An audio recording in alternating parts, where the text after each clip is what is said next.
নরসিংদীর ছেলে সজীবী আজ্ঞাপনের জাদুকর তরুণ প্রধানমন্ত্রী তারেক রহমানের ফ্যামিলি কার্ড কিভাবে পাবেন চলুন জেনে নিই। জনগণের কল্যাণে এটি এক যুগান্তকারী উদ্যোগ। এই কার্ডের মাধ্যমে আপনার পরিবার পাবে সরকার নির্ধারিত বিশেষ সুবিধা ও রেশন। আবেদনের জন্য লাগবে পরিবারের প্রধানের জাতীয় পরিচয়পত্র বা এনআইডির ফটোকপি এবং 2 কপি পাসপোর্ট সাইজ ছবি।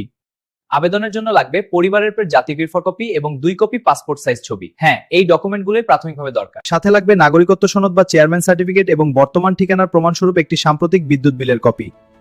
কোথায় পাবেন? গ্রামের মানুষ নিজ নিজ ইউনিয়ন পরিষদে এবং শহরের মানুষ ওয়ার্ড কাউন্সিলর কার্যালয়ে আজই যোগাযোগ করুন। কোথায় পাবেন? গ্রামের মানুষ নিজ নিজ ইউনিয়ন পরিষদে এবং শহরের মানুষ ওয়ার্ড কাউন্সিলরের কার্যালয়ে আজই যোগাযোগ করুন। কোথায় পাবেন? গ্রামের মানুষ নিজ নিজ ইউনিয়ন পরিষদে এবং শহরের মানুষ ওয়ার্ড কাউন্সিলরের কার্যালয়ে আজই যোগাযোগ করুন। অফিস থেকে বিনামূল্যে ফর্মটি সংগ্রহ করুন। সঠিক তথ্য দিয়ে ফর্মটি পূরণ করে প্রয়োজনীয় কাগজপত্র সহ জমা দিলেই কাজ শেষ। দ্রুত আবেদন করে আপনার অধিকার বুঝে নিন। সঠিক তথ্যের জন্য সজীব ডিজিটাল সবসময় আপনাদের পাশে আছে। ধন্যবাদ।